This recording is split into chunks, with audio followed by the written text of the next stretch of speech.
प्रिय विद्यार्थियों, स्वागत है आपका अपनी क्लास में। बच्चों, आज हम क्लास 9th में जो दो बैलों की कथा है उसके क्वेश्चन आंसर देखने वाले हैं। इससे पहले आपको क्या करना है, चैनल के साथ जुड़ जाना है। जो नीचे आपको सब्सक्राइब का लाल बटन दिख रहा है उसको प्रेस करके बगल में जो घंटी का आइकॉन है उसको प्रेस करना है, ठीक है। और जिससे आप चैनल के साथ जुड़ जाएंगे और आपको जो पूरा पाठ है वो आराम से समझने को मिल जाएगा, ठीक है। अपनी पढ़ाई को जारी रखें, ठीक है। तो देखते हैं पाठ के क्वेश्चन आंसर। पहला क्वेश्चन है, कांजी हाउस में जो कैद पशु थे उनकी हाजिरी क्यों ली जाती होगी, ठीक है। तो आपको मैंने पाठ में अच्छे से पढ़ाया था, ठीक है। अगर आपने वो वीडियो नहीं देखी है तो उसको देख लीजिए एक बार, ठीक है। दो बैलों की कथा, ठीक है। तो इसका आंसर हो जाएगा, कांजी हाउस क्या था, एक प्रकार की पशुओं की जेल थी, ठीक है, जिसमें जो आवारा पशु होते थे उनको कैद किया जाता था, जो क्या करते थे, दूसरे के खेत में घुस के जो फसल होती थी उसको नष्ट कर देते थे। अतः कांजी हाउस के जो मालिक थे उसका ये दायित्व होता था कि वह क्या करे, उन्हें जेल में सुरक्षित रखे और भागने न दे। इस कारण हर रोज उनकी क्या लगती थी, जेल में हाजिरी लगती, जहां आपको पता है कि हीरा और मोती को भी क्या किया गया था, कैद किया गया था, ठीक है। तो इसी प्रकार से अगला क्वेश्चन देखेंगे, छोटी बच्ची को बैलों के प्रति प्रेम क्यों उमड़ आया। जो एक छोटी बच्ची थी, मैंने कहा था जो बहरों की लड़की थी, जो किसको, हीरा और मोती को रोटी देती थी, ठीक है। तो उसको बैलों के प्रति क्या आया था, प्रेम क्यों उमड़ आया था।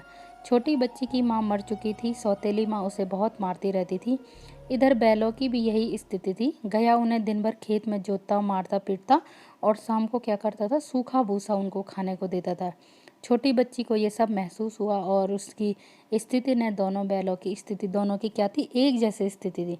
इसीलिए उसको, उसके साथ जो अन्याय हो रहा था यह देख के उसको क्या हुआ, बैलों के प्रति क्या आया था, प्रेम उमड़ आया था, ठीक है। देखते हैं अगला क्वेश्चन। क्वेश्चन नंबर 3 है, कहानी में बैलों के माध्यम से कौन कौन से नीति विषयक मूल्य उभर आए हैं, ठीक है।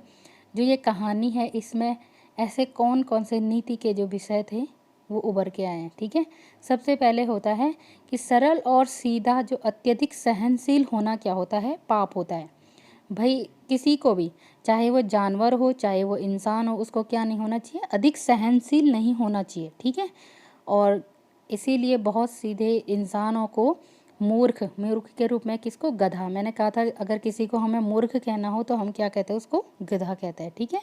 इसीलिए मनुष्य को अपने अधिकारों के लिए संघर्ष करना चाहिए।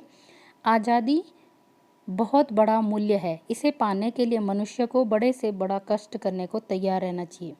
समाज के सुखी संपन्न लोगों को भी आज़ादी की लड़ाई में योगदान, आपने देखा होगा भारत को हमने आज़ाद क्यों कराया, ठीक है।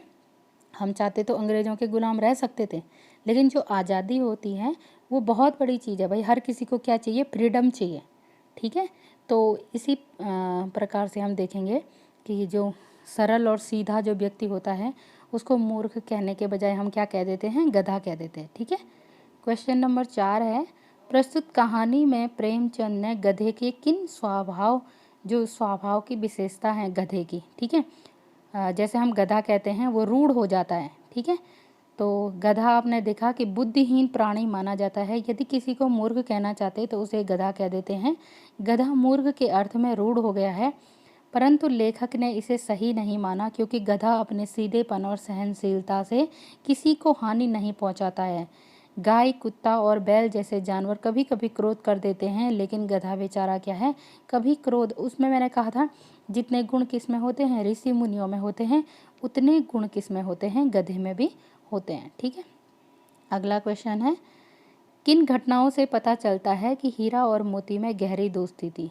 तो जो दोनों बहुत अच्छे दोस्त थे हीरा और मोती, उनमें किन किन घटनाओं से आपको पाठ में पता चला कि उनके बीच क्या थी, बहुत अच्छी दोस्ती थी। तो देखेंगे भाई, सबसे पहली घटना जो थी कि दोनों एक साथ गाड़ी में जोते जाते थे, लेकिन ये कोशिश करते, एक सोचता था कि मेरे कंधे में अधिक भार आए और दूसरा सोचता था मेरे कंधे में अधिक भार आए, ठीक है। तो एक तो ये घटना थी। दूसरी, गया ने हीरा के नाक में डंडा मार तो मोती से सहा नहीं गया, वह हल रस्सी जुआ तोड़ के क्या कर गया था, उसने भाग गया था, ठीक है। तीसरी घटना, जब मटर के खेत में मटर खाकर दोनों मस्त हो रहे थे, उस समय सींग मारकर एक दूसरे को ठेलने लगे। अचानक मोती को लगा कि हीरा क्रोध में आ गया तो वो पीछे हट गया। ठीक है, तो उन दोनों की में जो दुश्मनी होने वाली थी, दूसरे की समझदारी ने उसे रोक दिया। ठीक है, चौथी घटना, जब उनके सामने विशालकाय सांड आया था, ठीक है, तो उन्होंने योजनाबद्ध क्या किया था, एक दूसरे के साथ मिलके, कहते हैं ना एकता में क्या होती है, शक्ति होती है। ठीक है, तो उन दोनों ने साथ मिलके क्या किया था, उस सांड को भगा दिया था। पांचवी घटना क्या थी, मोती मटर के खेत में मटर खाते खाते पकड़ा गया। हीरा ने उसे अकेले विपत्ति में नहीं छोड़ा था। ठीक है, उसके साथ के लिए उसने भी यही उचित समझा कि मैं भी इसी के साथ पकड़ा जाऊंगा। ठीक है, छठी घटना ये है कि कांजी हाउस में हीरा ने जब दीवार तोड़ डाली थी, उसे रस्सियों से बांध दिया गया। ठीक है, इस पर मोती ने उसका साथ दिया। पहले तो उसके बाड़े की दीवार को तोड़कर हीरा का अधूरा काम पूरा किया, फिर उसका साथ देने के लिए उसी के साथ बन गया। ठीक है, क्वेश्चन नंबर 6 है, लेकिन औरत जात पर सींग चलाना मना है, यह भूल जाते हो। हीरा के इस कथन के माध्यम से जो प्रेमचंद है वो स्त्री के प्रति किस प्रकार का दृष्टिकोण दिखाना चाहते हैं। ठीक है, तो यहाँ पे ये कथन आया था पाठ में, औरत जात पर सींग चलाना मना है। हीरा के इस कथन के माध्यम से यह पता चलता है कि प्रेमचंद नारी जाति के अत्यधिक सम्मान देते थे। ठीक है, नारी विभिन्न रिश्ते बनाकर समाज में अपनी भूमिका निर्वाह करती है। वह त्याग, दया, ममता, सहनशीलता का जीता जागता उदाहरण है। विपरीत परिस्थितियों में यदि नारी क्रोध जैसी भाव आ जाते हैं तो उसकी गरिमा कम नहीं की जा सकती। भाई ठीक है, हमारे समाज में जो नारी जाति है उसका क्या करना चाहिए, हमेशा सम्मान करना चाहिए। ठीक है, विभिन्न प्रकार के रिश्तों को संजो के रखती है एक नारी।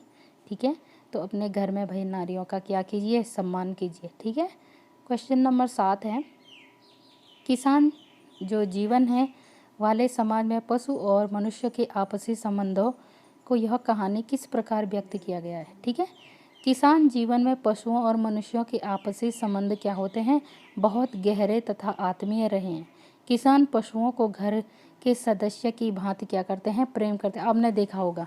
ठीक है भाई, इस पाठ में कौन, जो झूरी है, झूरी कांची, वो क्या करता है, अपने दोनों बैलों से बहुत प्रेम करता है। ठीक है, उसके मन में अपने बैलों के प्रति ये नहीं रहता कि ये जानवर हैं। ठीक है, तो ये जो पाठ है ये मनुष्य और जो पशु हैं उनके आत्मीय संबंध किस प्रकार के हैं, इस पर हमें देखने को मिलता है पूरे पाठ में। ठीक है, अगला क्वेश्चन है, इतना तो हो ही गया कि 9-10 प्राणियों की जान बच गई, वे सब तो आशीर्वाद देंगे। मोती जब वो उन्होंने कांजी हाउस को क्या कर दिया था, तोड़ दिया था दीवार, और सारे जानवरों को क्या कर दिया था, यहाँ से भगा दिया था। ठीक है, तो उन्होंने कहा था कि भाई इतना तो हो गया है कि हम लोगों ने इतना तो पुण्य का, क्योंकि जो कांजी हाउस में जो पशु रहते थे उनको वहाँ पे बिल्कुल भी भोजन नहीं मिलता था। ठीक है, और उनकी जो स्थिति थी वो बिल्कुल मरने जैसी हो रखी थी। ठीक है, तो उन्होंने उनकी जान बचा के यहाँ पे क्या किया था, एक बहुत अच्छा जो मानव को करना चाहिए एक कार्य, ऐसा मानवता वाला कार्य उन्होंने किया था। ठीक है, अगला क्वेश्चन है, आशय स्पष्ट कीजिए। ठीक है, इसमें क्या करना है, आपको आशय स्पष्ट करना है। तो देखते हैं, अवश्य ही इसमें कोई ऐसी गुप्त शक्ति थी जिसमें जीवों में श्रेष्ठता का दावा करने वाला मनुष्य वंचित रहता है। ठीक है, आपको देखना है कि भाई जीव जंतुओं में भी क्या होती है, एक ऐसी शक्ति होती है, एक ऐसी मूक भाषा होती है कि जिससे वो क्या करते, अपने विचार व्यक्त करते एक दूसरे से। ठीक है, तो उनकी भी क्या होती है, अपनी एक मूक भाषा होती है। ठीक है, तो मिलते हैं अगले वीडियो में, तब तक आप अपनी पढ़ाई जारी रखें। धन्यवाद।